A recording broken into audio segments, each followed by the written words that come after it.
원인도 알 수 없는, 이유도 알 수 없는 일들을 만나곤 합니다. 어떤 일들은 생각해 볼 때 이러저러한 이유 때문에 생기는구나 라고 상황 파악이 되는 경우도 있지만, 사실 곰곰이 자세히 생각해 보면 삶 속에서 우리가 만나는 많은 일들이 왜 일어났는지에 대한 정확한 이유와 원인을 모를 때가 더 많은 것 같습니다. 그래서인지 세상의 많은 사람들은 그들에게 뭔가 좋은 일이 생기면 이렇게 말을 합니다. 나 오늘 재수가 좋은 것 같아. 나 오늘 운이 좋은 것 같아. 그리고 반대로 나쁜 일이 생기면 어떻게 말을 합니까? 여러분, 이런 말 들어보셨나요? 오늘 재수 온 붙었네. 혹은 올해는 운이 나빠서 이런 일들이 내가 하는 일마다 꼬이는 것 같아 라고 얘기합니다. 간혹 그러면 안 되는데, 우리 믿는 신자들 중에서도 이런 말들을 쉽게 입에 담아 말씀하시는 분들이 계십니다. 그러나 여러분, 우리가 진정으로 주님을 믿는 사람이라면, 그리스도인들이라면 이런 말을 입에 담아서는 안 됩니다. 왜냐하면 우리가 보는 하나님의 말씀, 성경은 재수가 좋거나 나쁘거나 혹은 우연히 무엇인가가 되는 일은 인생에 없다라고 가르치고 있기 때문입니다. 여러분, 하나님은 천지를 창조하신 다음에 6일째 되는 날에 사람을 창조하셨죠. 인간을 창조하신 후에 다 끝났으니까 이제 나는 다른 일을 해야지 하고는 그분이 창조한 것에 대하여 관심을 두지 아니하고 잊어버린 분이 결코 아니십니다. 특별히 하나님의 아들 독생자의 핏값으로 구원하셔서 그의 자녀를 삼으신 자녀들을 방치하는 일은 결코 없으십니다. 하나님은 반드시 그분의 백성들을 간섭하시고 개입하시고 돌보시고 이끄십니다. 우린 이것을 뭐라고 얘기하냐면, 신학적인 용어로 하나님의 섭리라고 이야기합니다. 우리가 오늘 함께 읽은 이 요셉의 이야기는 성경에 수많은 등장인물들이 나오잖아요. 그 많은 인물들 중에서 하나님의 섭리라는 것이, 하나님의 섭리가 어떻게 한 사람의 인생을 통해 이루어지는지를 가장 잘 보여주는 이야기라고 할 수 있을 것 같습니다. 특별히 오늘 본문을 보시면 요셉의 인생에 있어서 가장 클라이막스라고 할 수 있는 형제들에게 감추었던 자신의 정체를 밝히는 장면이 나오고요. 또한 사랑하는 가족들과의 상봉을 보여주면서 궁극적으로는 하나님의 섭리가 그의 삶에서, 요셉의 삶에서 어떻게 이루어지고 있는가를 강렬하게 우리에게 보여주고 있습니다. 오늘 본문의 첫 장면을 함께 보시면, 오늘 본문의 첫 장면에서 요셉은 그동안 꾹꾹 억눌러 왔던, 담아왔던 감정이 마치 화산이 터지듯 터지게 되었습니다. 그래서 갑자기 어떻게 하냐면 큰 소리로 옆에 있는 시종들에게 이렇게 얘기합니다. 나의 앞에서 모두 물러가라 라고 얘기하죠. 요셉 옆에 있던 시종들이 갑작스런 요셉의 명령 앞에 어리둥절하면서 모두 다 그 방을 나가게 됩니다.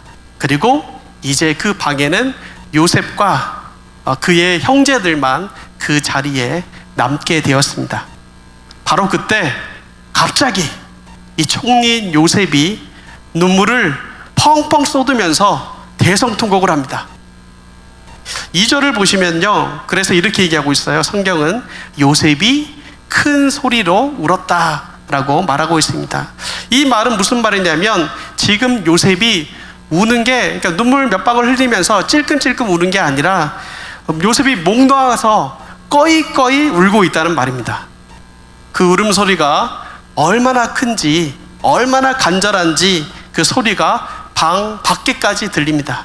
그리고 심지어는 바로의 궁중까지 그 통곡의 소리가 들릴 정도로 요셉은 지금 갑작스럽게 목을 놓아서 소리를 지르면서 통곡을 하고 있습니다.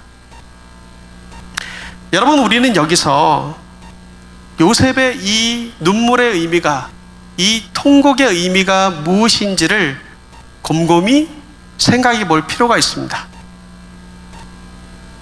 왜 요셉은 지금 대성통곡하면서 울고 있을까요? 그리고 왜 성경은 이 사실을 강조하고 있을까요? 요셉의 이 통곡 소리, 그의 눈물 소리에 담긴 의미는 과연 무엇이었을까요?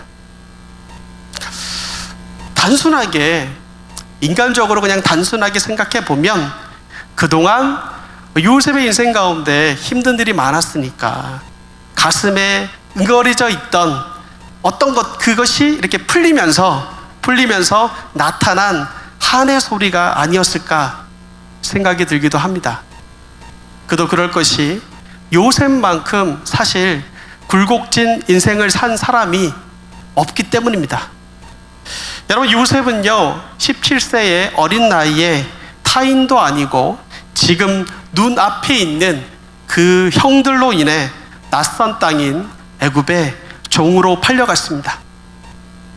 애굽에 도착하여 이 보디발의 집에 가게 되었는데, 그 집에서 잘 정착하는가 했는데 보디발의 아내의 모함으로 인해서 감옥으로 가게 됩니다. 거기서 바로의 꿈을 해석하여 총리가 되기까지 그는 자유가 없는 죄수의 신분으로 살았습니다.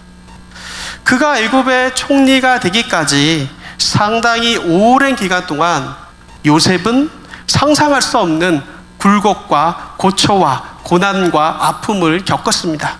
그렇기 때문에 지금 요셉이 울고 있는 이 눈물은 그의 가슴에 맺혔던 한의 소리가 아닌가라고 생각이 들 수 있습니다. 그러나 여러분, 저는 이것보다 이 요셉의 통곡과 눈물에 더 큰 의미가 담겨져 있다라고 생각이 듭니다. 그것은 바로 하나님의 섭리가 자신의 삶에서 이루어진 것에 대한 깨달음에서 온, 감격에서 온 눈물이었습니다. 내가 왜 형들에게 미움을 당해야만 했는지, 내가 왜 애굽의 종으로 팔려야만 했는지, 긴 시간 동안 감옥에 내가 왜 갇혀 있어야만 했는지, 내가 왜 이제는 애굽의 총리가 되었는지, 우여곡절 여러 사건 끝에 형제들을 왜 다시 눈앞에 만나게 되었는지, 그때 그 순간에는 그런 일들이 왜 요셉에게 일어나는지 요셉은 알 길이 없고 이해가 되지 않았습니다. 그러나 이제 왜 그가 그런 삶의 여러 여정을 겪게 되었었는지, 하나님이 자신의 삶에서 무엇을 이루어 가셨는지를 바로 오늘 보게 된 것입니다. 그 감격으로 인하여서 요셉의 가슴은 터질 것 같았습니다. 온몸에는 하나님의 은혜의 전율이 흐릅니다. 그로 인해 요셉은 지금 대성통곡하면서 꺼이꺼이 울고 있는 것입니다. 거대한 제국 이집트의 총리가 이렇게 갑작스럽게 그들 앞에서 대성통곡하고 있을 때 그 모습을 보고 있던 형들의 마음은 어땠을까요? 황당하지 않았을까요? 지금 형들은 이 자기 눈앞에 있는 이집트의 총리가 요셉이란 걸 모르는 상황이거든요. 그런데 갑작스럽게 이 사람이 시종들한테 나가라 소리 지른 다음에 갑작스럽게 막 울고 있으니까, 그것도 꺼이꺼이 우니까 아마도 굉장히 황당하기도 하고 또 한편으로는 불안해서 견딜 수가 없었을 것입니다. 여러분, 한번 생각해 보십시오. 지금 형들이 알아들을 수 없는 애굽말로 호통치는 총리의 한마디로 인해서 곁에 있던 사람들이 허겁지겁 밖으로 나가버렸습니다. 그런데다 총리는 갑작스럽게 대성통곡하며 한참을 울고 있습니다. 영문을 알 수 없는 이러한 상황 속에서 형들은 몹시 불안하지 않았을까요? 아니 도대체 이 사람이 또 무슨 일을 꾸미고 있는 거지? 혹시 우리가 저 총리의 어떤 심기를 건드리는 말을 했나? 뭐 이런저런 생각들을 하면서 그들은 두려워하고 있었습니다. 바로 그때 그 총리가 조용히 입을 열어 단 2마디 말을 합니다. 첫 번째는요, 이 말입니다. 나는 요셉입니다 라고 얘기했고요. 또 다른 말은 뭐죠? 아버지 야곱이 아직 살아계십니까? 였습니다. 이제까지 이 곁에 통역을 두어가지고 애굽어만 사용하던 총리의 입에서 뜻밖에도 자신들의 귀에 익숙한 히브리 말이 들어오는 거예요. 그런데 그 말을 형들은 정말 믿을 수 없는 말이었습니다. 내가 바로 요셉입니다 라고 얘기하는 거죠. 이 말에 어쩌면 성경이 말하고 있지 않지만 형들 중에 몇 명은 개거품을 물고 쓰러졌을지도 모릅니다. 그들은 도무지 믿을 수가 없었습니다. 아니 22년 전에 자신들이 팔았던 요셉이라고?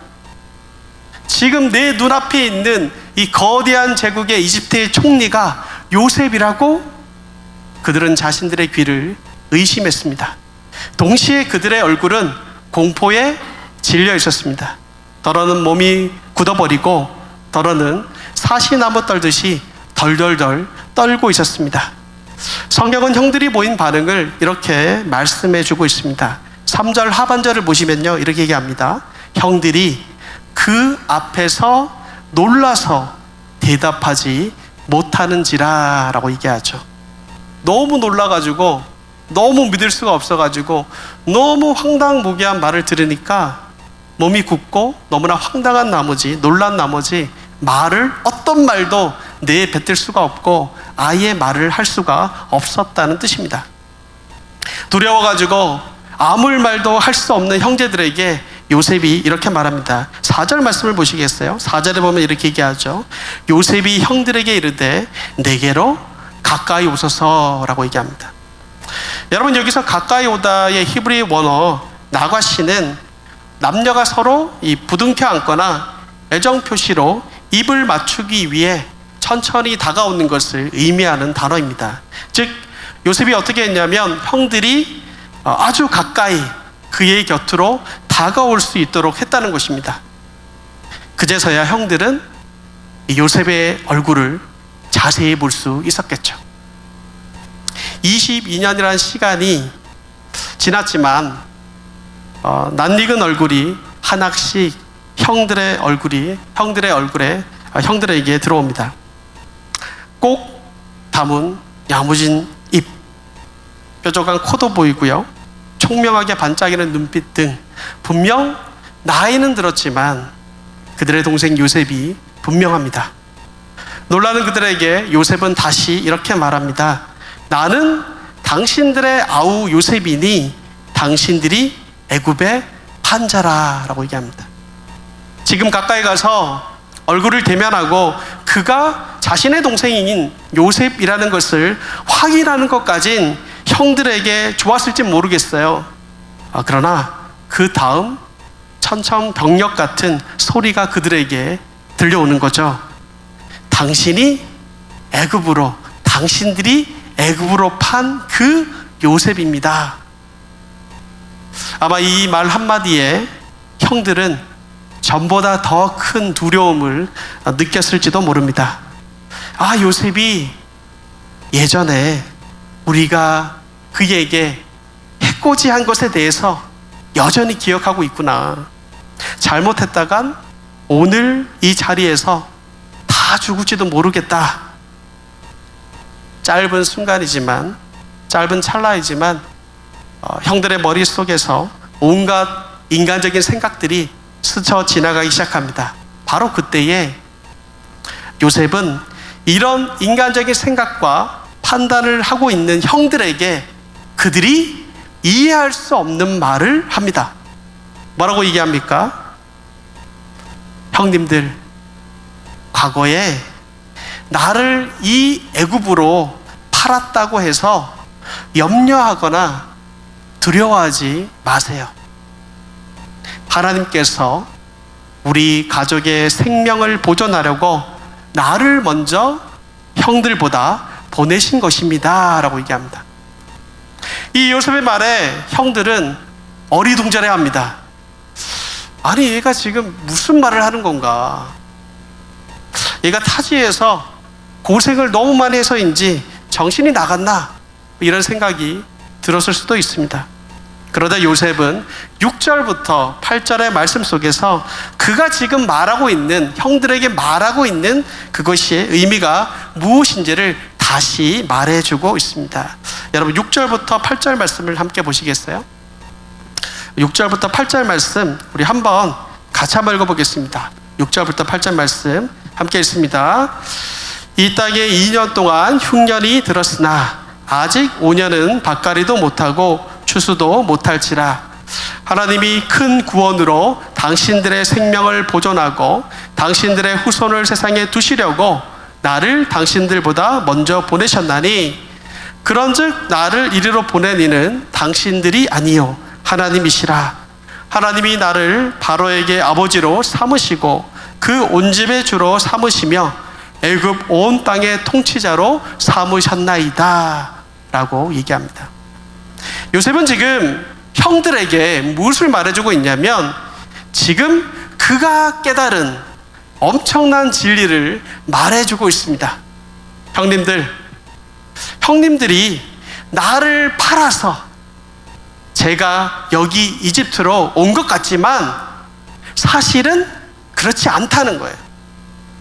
비록 눈으로 보기에는, 현실적으로 보기에는 내가 형님들에 의해 팔려서 지금 이집트에 있는 것처럼 보여지지만 사실은 지금 온 전역을 뒤덮고 있는 흉년과 기근의 때에 우리 가족들을 살리고 보존하기 위해서 나를 하나님께서 먼저 이곳에 보낸 것입니다. 그렇기에 형님들이 아니라 하나님이 저를 이곳에 보내신 것입니다 라고 요셉은 말하고 있는 것입니다. 우리는 요셉의 이 고백에서 참으로 귀한 교훈을 발견하게 됩니다. 그것은 바로 요셉 이야기의 주제라고 할 수 있는 하나님의 섭리라는 교훈입니다. 여러분, 섭리란 무엇입니까? 섭리란 말을 참 우리가 많이 듣는데요. 섭리란 무엇입니까? 여러 사람들이 사실 여러 가지로 이 섭리에 대해서 정의를 내리고 또한 이야기를 합니다. 웨스트민스터 소유리 문답 11문의 대답은 섭리에 대하여서 이렇게 정의하고 있습니다. 하나님의 섭리하시는 일은 자기의 모든 창조물과 그 모든 행동을 가장 거룩하고 지혜롭고 권능 있게 보존하시며 다스리시는 일이다 라고 말하고 있습니다. 이와 같이 많은 신학자들은요, 섭리를 정의하기를 창조 사건과 관련해서 보존이란 개념으로 섭리를 말할 때가 많습니다. 그러나 사실 저는 이 정의가 사실 좀 어렵게 느껴지기도 하고 쉽게 손에 잡히지도 않고 가슴에 다가오지 않습니다. 그래서 말씀을 준비하면서 섭리의 뜻을 정의한 다양한 표현들을 많이 찾아봤습니다. 이 사람은 이런 말을 하고 저 사람은 이런 말을 하고 이걸 막 찾아봤는데요. 저에게 가장 와닿는 표현은, 그리고 저에게 가장 쉽게 와닿은 표현은 바로 이러한 정의였습니다. 합동신학대학교 총장이신 이 정창균 교수는 그의 룻기 강해에서 섭리를 이렇게 정의 내리고 있습니다. 섭리는 하나님께서 깊은 사랑과 완전한 계획을 가지시고 내 인생 가운데 개입해 들어오신 사건이다. 더 넓혀서 이야기하자면 하나님의 깊은 사랑과 완전한 계획을 가지고 역사의 현장으로 하나님께서 개입해 들어온 것을 섭리라고 말한다 라고 그분은 정의하였습니다. 여러분, 이 정의에 따르면 하나님의 섭리는 우리의 인생사에서 결코 멀리 동떨어져 있는 것이 아닙니다. 지금 우리가 호흡하고 있는 지금 이 순간, 이 시간 속에서도 하나님의 섭리는 우리의 인생 가운데 나타나고 진행되고 있습니다. 크게는 우리가 살아가는 역사의 현장 전체, 작게는 우리 각 사람에게 대한 깊은 사랑과 완전한 계획을 가지신 하나님께서 우리의 삶에 개입하고 들어오셔서 그 일을 지금도 행하고 계시는 것입니다. 즉 섭리는 하나님께서 이 세상과 우리 각자의 모든 인생을 어떻게 다스려 나가시는지 그 이치를 설명해 주고 있습니다. 여러분, 섭리는요, 먼저 무엇보다도 주권자이신 하나님을 인정합니다. 쉽게 말해서 우리의 모든 인생사를 하나님께서 다스리신다는 것입니다. 여러분, 7절부터 8절 말씀을 다시 한번 보시면 요셉의 말 속에 어떤 말이 계속 많이 반복되고 있냐면 하나님의 이름이 3번 반복되고 있습니다. 그렇지 않습니까? 3번이나 언급되고 있습니다. 그리고 전부 다 자세히 보시면 하나님이 주어입니다. 하나님을 주어로 삼고 있는 것을 우리는 보게 됩니다. 2번은요, 하나님이 나를 보내셨다라고 말하고 있고요. 그리고 한 번은 하나님이 나를 만드셨다라고 말하고 있습니다. 이게 무슨 말입니까? 요셉을 애굽으로 보내셨고 애굽의 치리자로 만드셨고 바로의 주인으로 만드셨다. 이 모든 일을 하시는 분이 바로 하나님이시라는 것입니다. 여러분, 우리의 인생은 얼핏 보면 그냥 사람과 사람 사이에서 일어나는 사건과 사건들의 연속인 것처럼 보여집니다. 그래서 이 사람이 이런 일을 일으키고 저 사람이 저런 일을 일으킴으로 우리의 삶이 그런 인간관계로 엮여져서 진행되어지는 것처럼 보입니다. 그래서 우리는 삶 속에서 누구를 원망하기도 하고 그것이 원한으로 남기도 합니다. 그러나 이러한 일들의 진상을 자세히 살펴보면 그 모든 일들 가운데 하나님이 계심을 알 수 있습니다. 하나님이 주인이시고 하나님이 감독자이시며 하나님이 모든 역사를 이끌어 가시는 주권자이신 것이죠. 요셉을 애굽으로 팔아넘긴 사람이 요셉의 형들이지만 사실은 하나님의 주권 아래에서, 주관 아래에서 그 일이 이루어진 것입니다. 요셉이 감옥에 갇힌 것도 보디발의 아내 때문인 것 같지만 사실은 하나님의 주권 아래 이루어진 일이었습니다. 요셉의 꿈 해몽을 잘해가지고 애굽의 총리가 된 것 같지만 사실은 하나님의 주권 가운데 요셉이 총리가 된 것입니다. 모든 일이 하나님의 다스리심, 섭리 안에서 그렇게 되었다는 것입니다. 이건 요셉의 생애뿐만 아니라 우리의 삶에서도 마찬가지입니다. 우리의 삶에 일어나는 모든 사건의 주인은 하나님이십니다. 우리가 하는 모든 일의 주인은 우리 자신도 아니요, 어떤 사람도 아니요, 우리 하나님이신 것입니다. 그렇다고 해서 이것이 어떤 현실을 부정하는, 현실 부정적인 사람이 되라는 것은 결코 아닙니다. 오해하지 마십시오. 또한 현실의 삶 속에서 구체적인 역할을 담당했던 사람들을 부정하는 것도 아닙니다.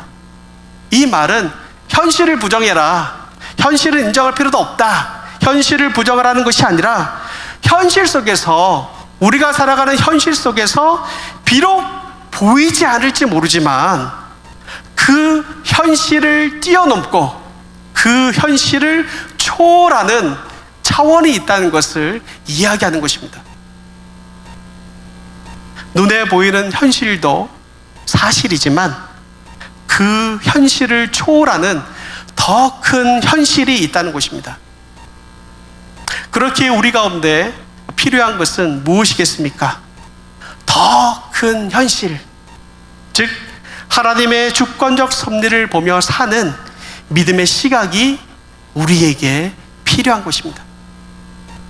현실의 현장에서 보이지 않는 하나님의 손을 믿음으로 바라보며 살아가는 것입니다. 이것은 현실을 부정하는 것이 아니라 현실을 초월하는 믿음으로 살라는 말씀입니다. 여러분, 요셉도 구덩이에 떨어졌을 때 그 현실 속에서 살려달라고 애원하면서 아우성을 쳤습니다. 그가 보디발의 아내에게 누명을 쓰게 돼서 감옥에 가게 되었을 때 그 현실 속에서 그도 인간이기 때문에 아마도 처절한 절망감을 느꼈을 것입니다. 그러나 문득 어느 정도의 시간이 흐른 다음에, 인생의 시간이 흐른 다음에 어느 날 다시 그 상황을 되돌아보았을 때 요셉은 뜻밖의 발견을 하게 됩니다. 그게 무엇일까요? 요셉은 그 현실을 뛰어넘는 더 큰 영적인 현실이 있다는 것을 깨닫게 되는 것이죠. 이 모든 일의 주관자는 사실 하나님이시고, 이 모든 사건을 자신의 삶 가운데 일으키신 분도 하나님이시고, 그러한 하나님이 지금도 여전히 내 삶의 현장 가운데 살아계셔서 내 삶을 붙들시고 인도하고 계시는구나 라고 그가 깨닫게 된 것입니다. 여러분, 우리 인간은 다 연약하고 나약합니다. 그렇기에 삶 속에서 골짜기로 떨어질 때마다 두려운 마음을 가지게 됩니다. 너무 좌절하여서 절망의 나락으로 떨어질 때도 있습니다. 그러나 그 현실에서 다시 눈을 들어 하늘을 보면, 믿음의 눈으로 그것을 보면 하나님이 주관하시는 더 큰 현실을 우리가 볼 수 있을 것입니다. 믿음의 눈을 우리가 가질 때 요셉처럼 당신들이 아니라 하나님께서라는 믿음의 고백을 할 수 있을 줄 믿습니다. 또한 섭리는 우리에게 한 가지 더 귀중한 사실을 가르쳐 줍니다. 그것은 바로 최선의 목적이라는 것입니다. 궁극적으로 하나님의 섭리는 우리가 현실의 눈으로 보기에는 우리에게 해가 되는 것 같고, 우리에게 아픔이 되는 것 같고, 우리에게 고통이 되는 것 같을 때도 있습니다. 그러나 궁극적으로 하나님의 섭리는 우리에게 가장 좋은 것을 목적으로 펼쳐진다는 것입니다. 다른 말로 하면 현실 속에서 겪는 일들이 우리에게 당장은 힘들게 느껴질지 모르지만 결국은 하나님의 무한하신, 하나님의 전능하신, 하나님의 완전하신 눈으로 보고 계획으로 볼 때 결국은 우리가 잘 되게 하는 것, 복되게 하는 것, 복스러운 자리에 이르게 하는 것이 섭리의 본질이라는 것입니다. 여러분, 우리는 때때로 우리 인생 속에서 하나님이 내 인생을 정말 너무 힘들게 하셨어, 하나님이 나에게 어떻게 이러실 수 있어 라고 할 만한 고통과 좌절의 현실에 던져지기도 합니다. 그러나 그런 고난과 아픔도 결국은 우리를 잘되게 하시고 하나님이 원하시는 가장 복된 현장으로 이끄시려는데 섭리의 본질이 있음을 우린 알아야 됩니다. 여러분, 요셉이 겪었던 삶의 과정을 생각해 보십시오. 사실 굉장히 불행한 삶이잖아요. 풀릴만 하면 꼬이고, 베풀릴만 하며 꼬이는 삶이 요셉의 삶이었습니다. 그러나 하나님께서는 요셉의 삶에서 가장 좋은 것을 목적으로 요셉의 그런 힘들고 어려운 삶에서도 여전히 섭리하고 계셨습니다. 하나님께서 그런 여러 많은 과정을 통하여서 요셉을 애굽으로 보낸 이유가 무엇이었습니까? 하나님이 생명을 구원하시려고, 하나님이 큰 구원으로 당신들의 생명을 보존하고 당신들의 후손을 세상에 두시려고 라고 요셉은 두 번이나 강조해서 이야기하고 있습니다. 그것은 형제들과 후손들의 생명을 보존하기 위해서였던 것입니다. 여러분, 이 말은 진짜 사실입니다. 여러분, 요셉이 아니라면, 요셉이 만약에 애굽에 가가지고 먼저 요셉이 총리가 되어 있지 않았다면 요셉의 형들은 그 기근의 때에 양식을 구할 길이 없습니다. 요셉의 가족뿐만 아니라 요셉이 애굽에 와서 총리가 되지 않았다면 요셉의 형들뿐만 아니라 애굽에 있는 모든 사람들도 기근에 시달렸을 것입니다. 그뿐만이 아닙니다. 요셉이 아니었다면 창세기 12장에서 하나님께서 아브라함에게 약속하신 내가 너를 통하여 큰 민족을 이루겠다는 하나님의 약속이 성취될 수가 없습니다.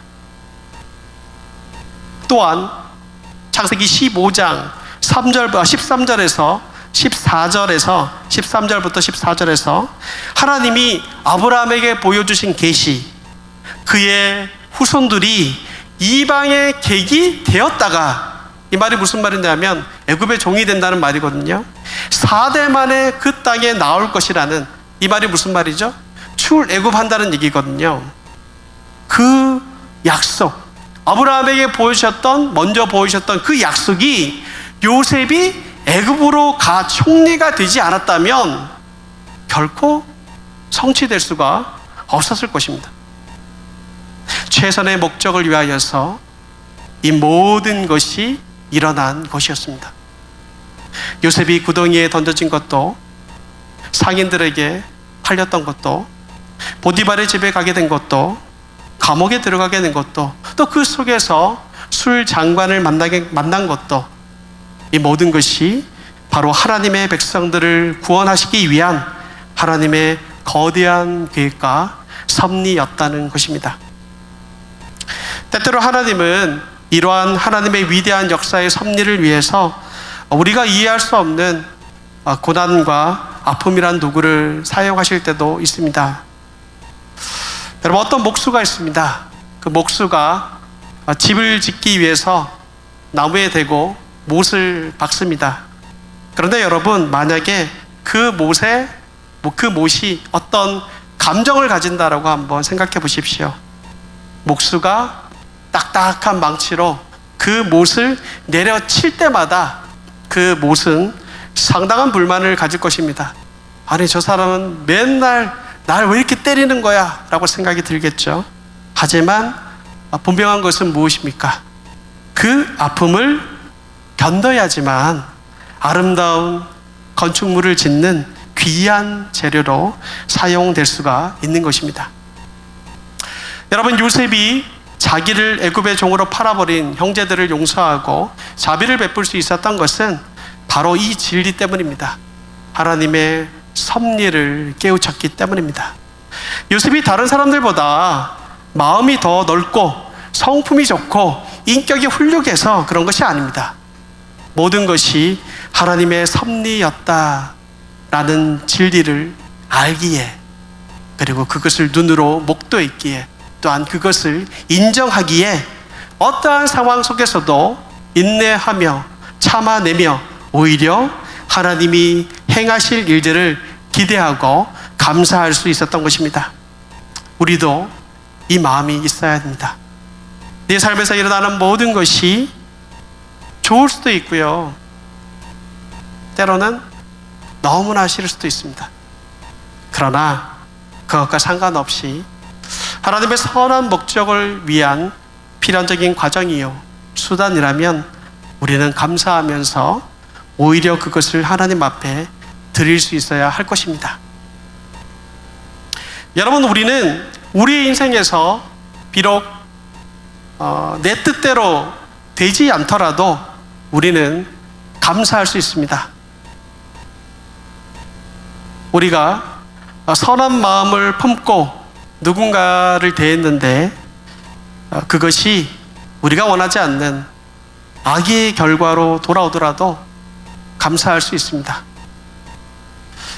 너무나도 원해서 무엇인가에 대해서 최선의 노력을 다했는데 그것을 가질 수 없어도 우리는 감사할 수 있습니다. 내가 바라고 계획하던 모든 것들이 무너져도 우리는 감사할 수 있습니다. 여러분 표정을 보니까 감사할 수 없을 것 같은데 우리는 감사할 수 있습니다. 왜냐하면 그런 과정을 통해 하나님의 선한 목적이 분명히 이루어지기 때문이고, 하나님은 그런 상황 가운데서도 우리를 내버려 두신 것이 아니라 그분의 깊은 사랑과 완전한 계획으로 지금도 여전히 우리 곁에서 섭리하고 계시기 때문입니다. 이 저녁에 나와서 하나님께 예배 드리는 저와 여러분의 인생이 하나님의 주권 아래에 있고 그분의 섭리 속에 있다는 이 사실을, 이 진리를 믿으십니까? 요셉의 생애를 통해서 하나님께서 우리에게 주시는 말씀은 바로 이것입니다. 내가 지금 어디에 처해 있든지, 내가 지금 어떤 상황에 있든지 너희 인생은 나의 주권적 계획과 섭리 안에 있다는 사실을 아느냐 하고 하나님께서 우리 가운데 요셉의 생애를 통하여서 묻고 계시는 것입니다. 이 질문에 대하여서 여러분은 어떻게 믿음으로 반응하시겠습니까? 네. 사실 이해는 잘 되지 않을 수도 있습니다. 사실 하나님, 지금 내가 맞닥뜨릴 상황이 너무나 어렵고 사실 이해가 되진 않습니다. 그러나 제 인생이 주님의 주권과 섭리 안에 있음을 압니다 라고 우리가 고백할 수 있다면, 오늘 저와 여러분이 처해 있는 자리에서 낙심하지 않을 수 있고 절망하지 않을 수 있으며, 오히려 이제 하나님께서 뭔가를 하시겠구나 라는 생각과 기대를 가지고 살아갈 수가 있을 것입니다. 지금 이 시간에도 우리 가운데 섭리하신 하나님, 저희 교회 가운데 섭리하신 하나님, 우리 각자의 삶 가운데 예전에도 그렇고 지금도 그렇고 앞으로도 여전히 섭리하실 그 하나님을 기대하며 나아가는 우리가 되길 소원합니다. 그리하여 각자의 상황 속에서 다 다르지만 그 상황 속에서도 여전히 주님을 기대하며 감사하며 살아가는 저희 모든 식구들 되기를 간절히 기도합니다. 함께 기도하겠습니다.